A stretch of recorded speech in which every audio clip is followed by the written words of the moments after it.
by Blacklist International. So Blacklist International, nakita nila, yeah, well, we've done our homework. So kung hindi nila first pick yung Matilda, tapos ibibigay nila yung Matilda sa Blacklist International, but now they are gonna be the second pick here, maybe they can get the jawhead. With Blacklist being first pick now, maybe it's time for Nxpe Evos to take away the Esmeralda from Blacklist. Well, already we have a major change going into game number 3. Ito, importante ito. Talagang makakita tayo ng bago. Dahil Blacklist ngayon nasa blue side, Nxpe Evos gonna answer back. Of course, they're never letting Donut touch this 1-1. No way. Yeah. Meron ako narinig na rumors, most likely not true, that all the donut shops all over the world magkakaroon sila ng bagong flavor ng donut, which is just 1-1. So, I don't think that's true. But, it just goes to show. I mean, nakuha ko rin yun. sobrang lakas Nakuha talaga. ko rin yung chain text. Oh, nakuha ko rin chain yun. text yan. Oh. No. Parang limited edition daw.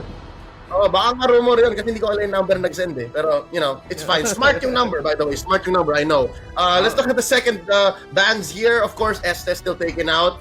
Here's a change already.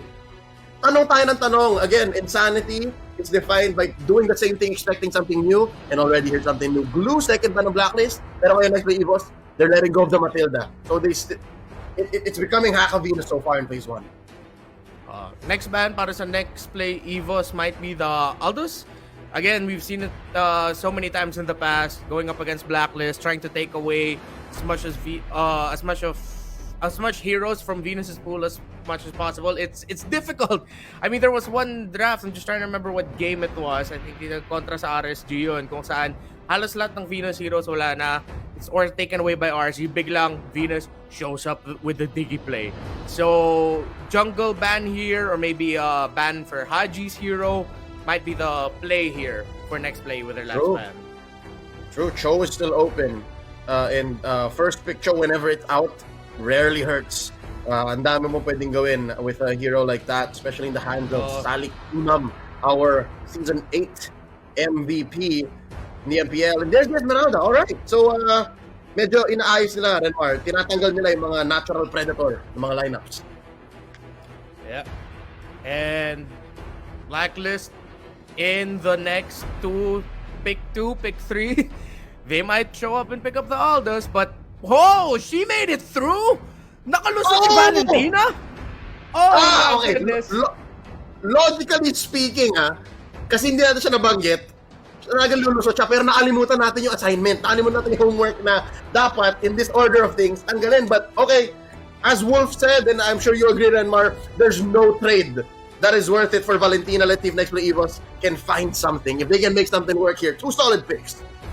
Oh my goodness. Halos lahat ng laro dito sa Cebol 2022, wala si Valentina. Banned yan. Only one game lang played. Lumusot once. Now second time. Yeah, now this is the second time, and that was a win for Greed and Onyx PH nung pinili nila yung Valentina. So, Nxpe, since the Ruby's gone, it does make a lot of sense na Kufra yung pinili nila. They need something that can help stop the dashes of the Valentina. But now again, ito yung factor ng Valentina. Who are you gonna go up against it in the lane? So, it's gonna be the Kagura with the double dashes of the Valentina early on. Hayes has to be really careful here not to go home early. Kasi kung mapapauwi ni Haji si Hayes na maaga sa laro na to, that's already gonna be 1.5 level lead potentially kung maganda yung minion wave flow. Wolf was able to explain that the other day. I'm just repeating what he said. That's the power of the Valentina dahil dun sa extra XP passive na meron siya. Yep, and that's not even considering her actual kit. So lamang on lamang ang kwento dito kung bakit nga ba sobrang prioritized in the ban phase si Valentina, and we'll see in execution. That's basically the theory, right? We only have really mostly theory on Valentina kasi nga binaban siya, pero ngayon nakalusot. Looking at the closers for the first phase, it's going to be the Brody, and here's the Edith. Renmar, we're not sure if it's going to be a roam Edith or XP lane Edith, but for sure, ang makita natin, Suplex City. Yeah, Suplex City indeed. All the records of Edith games para sa Blacklist International ay nasa kamay ni Haji. But again, there is still that possibility. What if Blacklist International is saving an Nxpe lane Edith pick or pabor yung matchup para sa Edith? Now, two of the newest heroes in the game nasa kamay ng Blacklist International. Madalas wala yan sa RG for a reason. And by the way, Lee Howard Gonzalez is undefeated on this Brony, 5-0. So it's a comfort pick here in Seabull 2022 for this man. Now, next play EVOS, they pick up Clint. Again, in the meta, it's either Clint or Brody ang magtatapat sa gold lane. Yep, and this is a solid matchup. Again, it's fair for both.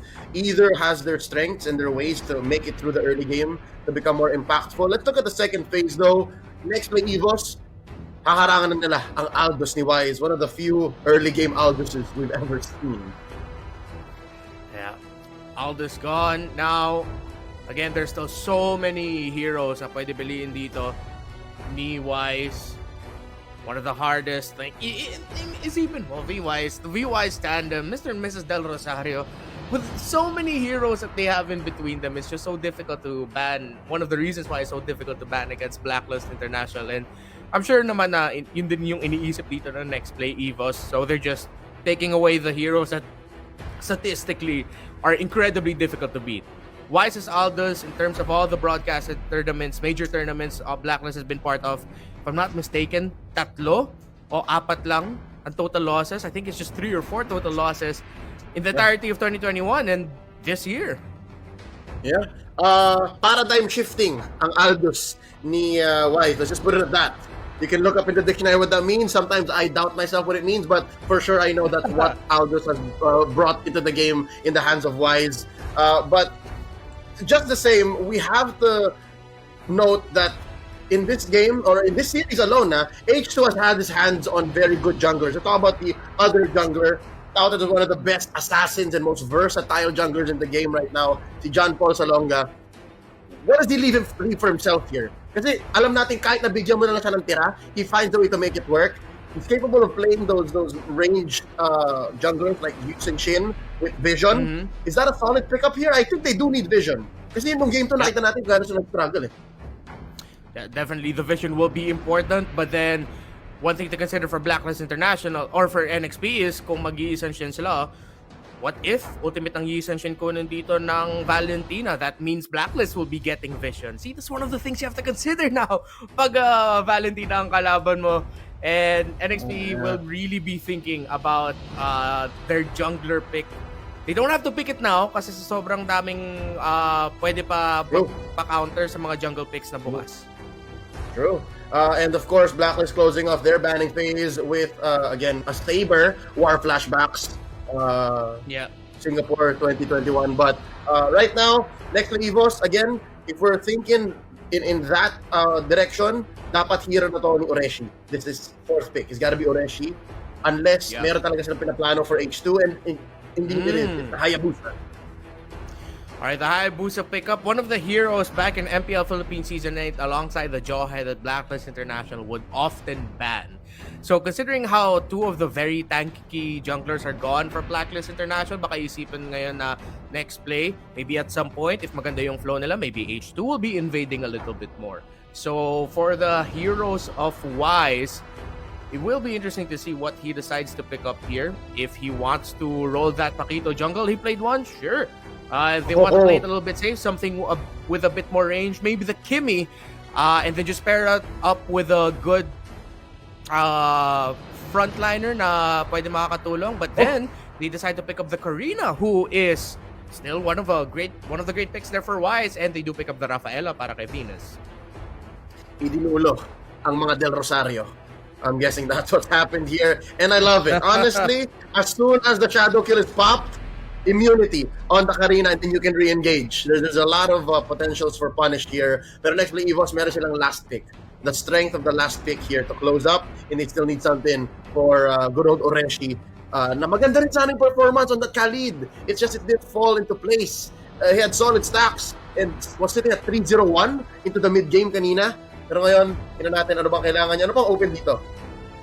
Actually, iniisip ko nga kung mag-i-Reyna sila eh. Well, with the Esmeralda gone, they need an XP laner who can deal a bit more magic. Whoa. Okay. So sa Paquito, All the magic damage is just going to be coming from one source. It's going to be the Kagura. So in terms of the build path for Blacklist International, they'll be focusing a lot of physical, which means this is going to be a game where in the mid game, Haze is gonna be the X factor here for Nxpe. Pero galing din tayo sa series kung saan si H2 with the Paquito pulled off an incredible 2 versus 5 to help close out the game or keep the game alive for RSG.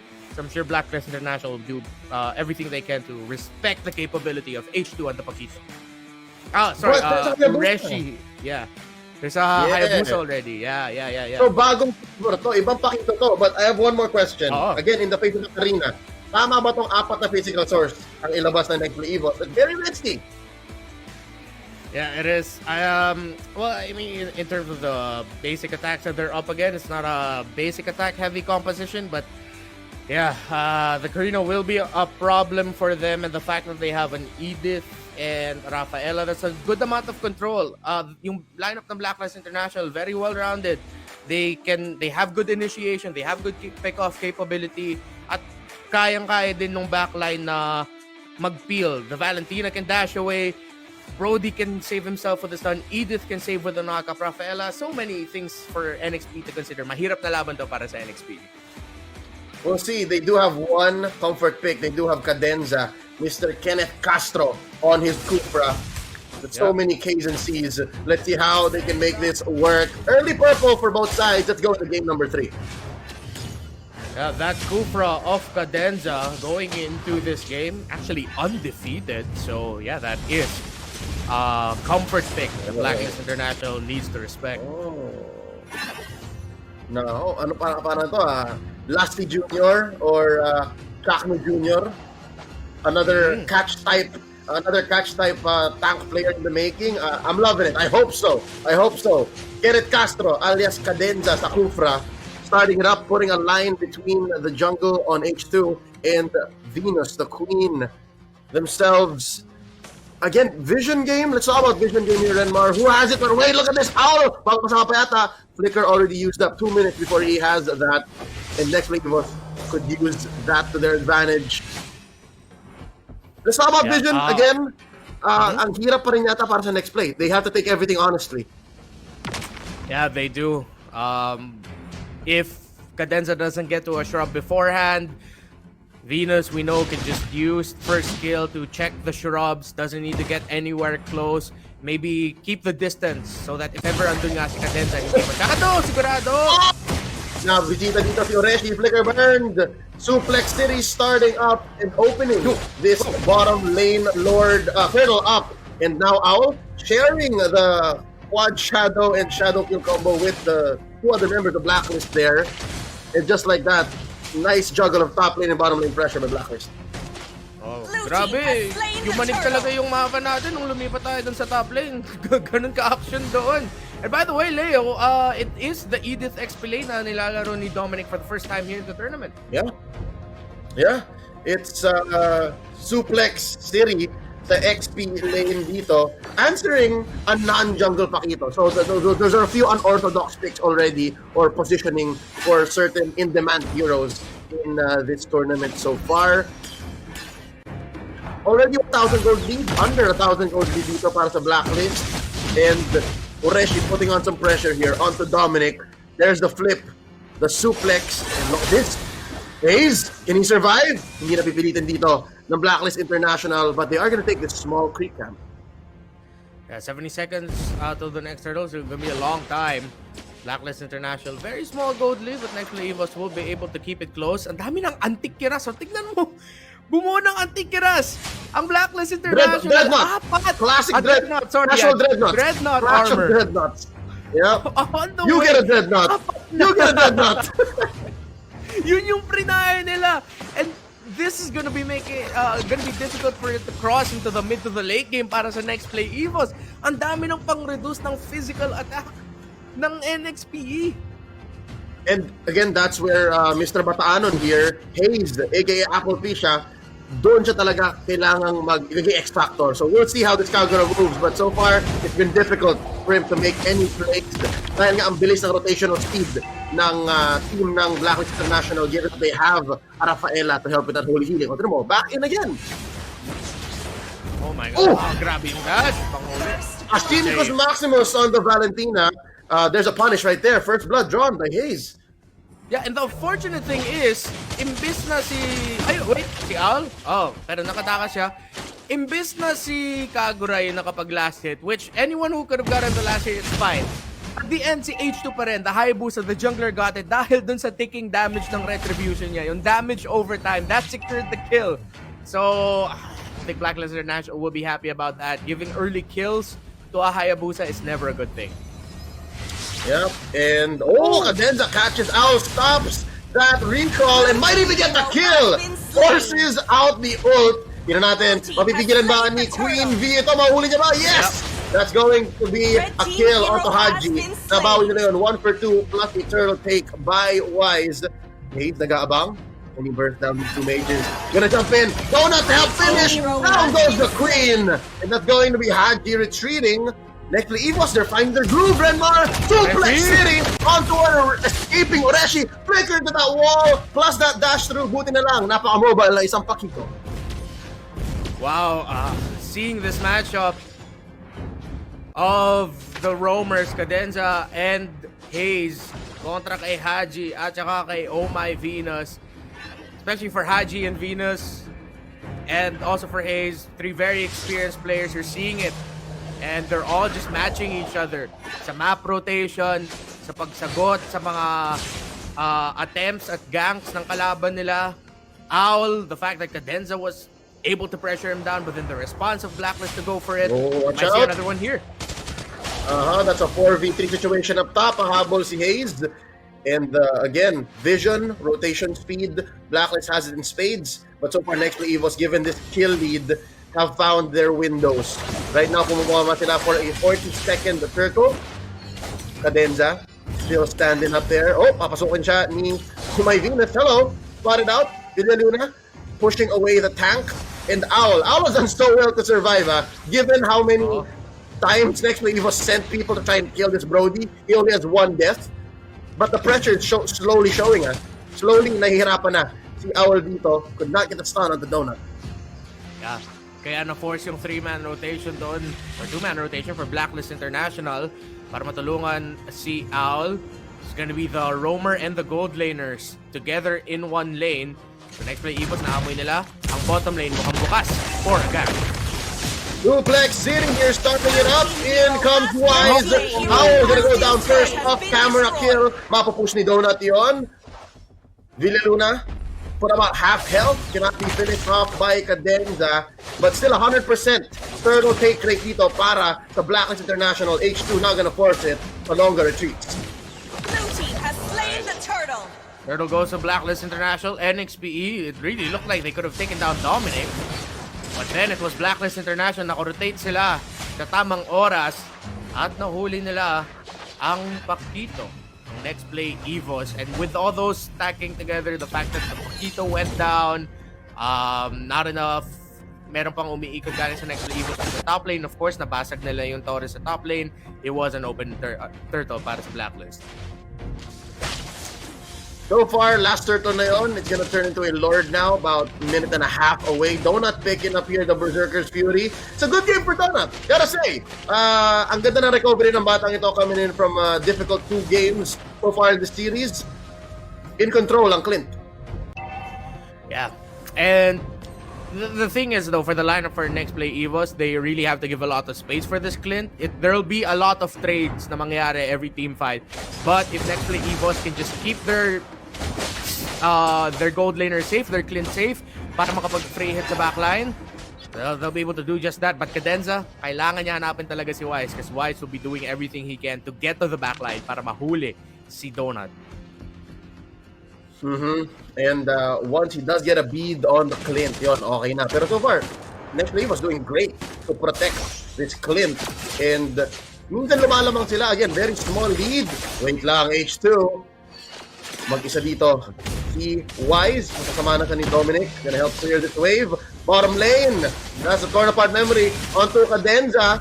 That's a few stacks. Pero wait lang, hindi pa tapos. Flame shot. Simulan na dito ni Hayes. That's gonna be a concealed play by Cadenza. No targets to be found. Bouncing ball out. It's gonna be one of those games where one big play, isang malaking team fight, could determine who will control up to the late game. First Lord has spawned. And now, Nxpe, Blacklist, a very, very close game. Blacklist, hinahanap pa rin nila yung opening nila para makabasag ng Torre. Even if Donut had a good game, Owl, despite the 2 early deaths, Blacklist, ginagawa nila lahat para makahabol yung Brody nila sa farm, which they will need at this point. Again, Nxpe was having a very melee-heavy lineup. Mas maganda yung mga torn apart memory, pero kailangan i-time well yung paglagay ng stack. And that's Owl putting some on, starting it early. Another push by Nxpe Evos, and a failed engage. Cannot get be able to kill Oreshi. Did I speak too soon? Hayes putting up the boundary, protecting his XP laner. Ang ganda na push sa baba. That's going to be a suplex plus an ult here by Dominic. Mapapatay niya ba si Cadenza? Here we go. Flicker used already. Ano niya pa rin? And another flicker in plus a suplex. Cannot finish the job. Cannot take down Donut. Dominic, your sacrifice is appreciated. Blacklist International securing the Lord, trading out their XP laners live. Has been destroyed. That was just wild by Dominic. Flicker, Cyclone Eye para makakonect yung second skill throw niya. What a play, but definitely, napatumban ni Owl si Oreshi. Blacklist International with the Lord. Wow, Nxpe have defended. Ang ginawa ni Dominic parang 10-hit combo. Ang dami niyang ginawa, ang dami niyang kinain. Sunod-sunod. Yung ulti, yung range para ma-burst yung Kufra, tas balik sa kay Phylax. Oh, look at this. Did they try to bait it out? Might have been too much. Gil card, oh my Venus. Trying to fake out one. Wise finally shut down Donut, but it's a trade. 3-man collapse yata yun. Hayes goes down to Owl. That's gonna be a 2-for-1 trade plus a turtle. Oh, and a turret, I'm sorry. No more turtles in this game. That is a great trade for Blacklist International. Quad Shadow, Shadow Kill. Combo taken in, but Haji still gets Gunpulse along it out. Aslan, onto Oreshi. Pabagsak itong pakita na to. That's a knockout. 4-for-1 in the long run. Blacklist International back in the driver's seat. Nakakapag-trade ang next play Evos. Nakakapag-trade sila sa kills. The gold is very close. In terms of the item builds, the jungler is not too far from each other. Malapit lang yung farm nila Wise at H2. But right now, Nxpe Evos are just getting outplayed by Blacklist International. Wala na yung Torre sa gitna. At mas mahirapan na ang Nxpe Evos dito kasi baka may chance na Blacklist International pumasok sa jungle nila, supresahin sila. They might be contesting this purple buff of H2 a little bit more. Let's see. Another deep cut here in real time, by the way. Instant replay, nagpe-play yung magandang trade ng Blacklist International. But in real time, medyo mas may confidence ang Blacklist. Medyo ayaw na lang ulit pilitin ang Nxpe Evos into these less than favorable situations. Again, because of just the nature of their build, their composition here. So far, 37k to 34, 3k gold lead in 12 minutes, 30 seconds to the next Lord. Pero hindi pa rin magawa ng Blacklist International ang paraan yung top lane. Look, H2 is just managing that. Yeah. The key here for Blacklist is at least nakuha nila yung mid lane. Yung Torre nila nasa mid, nandun pa. Pero tatlo, nasa gitna para sa dalawang kupanan natin. Oh, River Bush here. Close call here. Kung nandun lang siguro yung Edith, kung nandun si Dominic, could have been a great engagement. Pero nakaman defense ko Resh doon. Now rotating up into mid lane. Blacklist National has Lord priority. Baka ulitin ni Dominic yun, yung 10-hit combo niya to sacrifice himself for this Luminous Lord. Could be worth it still. He did it once kanina, ngayon worth it pa rin yun, Dominic. Wow, look, a beacon. Threat magnet. Next play Evos. They sent Oreshi to the bottom lane. Tingnan natin, sino makakuha ng Lord na to? He's doing it again! Denmark! Dominic's buying time again! Nakuha na nga ni H2. Still a trade, and Donut gonna go down here. Pero wait lang, ma-inhibitor yata, mapupush yata ang Blacklist International. Oh, that's worth it. Next play, Evos. They found their trade. They found their window. Now Haji walking into Oreshi here. Not gonna get the kill. But so far, so good. Next play, Evos. They made lemonade out of lemons. Sneaky play galing sa NXPE. Binigay na nila yung Lord para sa Blacklist International, pero pala nila kunin yung inhibitor! Oh no! That's out! Taken down by Oreshi. Mabubuhay pa ba si Hayes? The answer is yes. Oh, that's going to be the Kagura still standing. Oreshi inahabol dito. Not for long. Haji traded out. 1-4-1. Lord still standing. There's a nice wave going up top. Bottom lane, mapupush yan itong manage ni Dominic. And so far, we're at parity one more time. Not close yung gap. Next play, Evo's only behind about 2K. Yeah, evening things out. Na-pick off nila si Al. And they were able to next play Evos na suppress nila ang Blacklist International sa mid lane. Pero mukhang Blacklist makakakuha pa ng torre dun sa taas. Red team So turret clean has up, been crew. destroyed. This is just Blacklist doing housekeeping, no? Pati bottom lane yata. Unless Red H2 team can say turret something has about it. been Nope, too late. Ah. Could be the wraparound. Look at this. Oh, naspatan siya. And that's gonna be the knock-up here in the bottom lane. Quad shadow out. Nanakaw siya ng purple. Wow! Ang bilis. Plowing through the jungle. Blacklist International. Yeah, and this is what we were saying earlier. They want to take away that purple buff for H2. Sabihin ko lang for a moment there, nung nag-dash si Dominic, kala ko yung sa sobrang layo na napuntahan ni H2, akala ko nabato pala ni Dominic. Hindi pala shadow clone, yung nag-teleport lang siya sa shadow clone niya. Pero mukhang binato ni Dominic sa sobrang layo. Ibang klase suplex. Approach na yun eh. Yeah, pero let's talk about how H2 again still has a solid placing despite this difficult situation. His Hayabusa is doing its best. 3-1 and 2. Now look at the items. He's one more away from a full arsenal. Yeah, it's not a kill-heavy game. Both teams really, lahat ng focus nila on the objectives. He already has the Blade of Despair on the way to the last item, almost fully built. Same thing goes for Wise. And now Blacklist trying to consider din yung next play tactic talaga na split push. Oy, conceal play? Oh no. That's going to be an engagement they not need force. They're gonna walk into Cadenza. Oh, stretching. Sino mahuli dito? Ni Kenneth Castro. No one. That's a false engage. Neither team was in favor there. Okay na rin yun for both teams. Alam nila, may Lord mag-spawn and it is up again. I love the adjustment of the respawn timer of Lord. Parang bumilis talaga yung laro. Alright, Yep, 8 Oreshi. minutes in. Oh, here we go. That's the Holy Baptism put onto Oreshi. And that's a lot. They put on stacks by Owl. Taking down the Paquito. Down for the count. H2O. Is he gonna fall? Owl gets a double. This Brody is insane. 5, 3, and 4. Parang hindi siya nahirapan sa early game dito, Renmar. Could it be a steal by Cadenza? Yes! Kenneth Castro! Kenneth Castro! Nanakaw pa yung Lord! This Cupra is on another level! Malalasti mo magnakaw! Dapat ano na yun? Dapat magandang start na yun para sa Blacklist International. 2 kills dun sa bottom lane. Or actually, I think it could have been 3 kills sa the bottom lane. They already had the Lord, pero si Cadenza hindi bumitaw sa Lord. Makiklear lang to ng Blacklist International though. Pero, tignan mo yung wave states, Leo. So many waves getting close to the base of Nxpe. Renmar, hindi lang si H tong may lahi. If you know, you know. Si Cadenza, binigyan niya rin, tinuruan niya ng jutsu. What? Oh man, feeling ko yun nga yung taking damage ng Cursed Helm niya eh. Yes, or also could have been concussive blast or a basic Oo, attack. baka. I don't know. Oh, ang lupit Wow. nun, Cadenza, iba ka.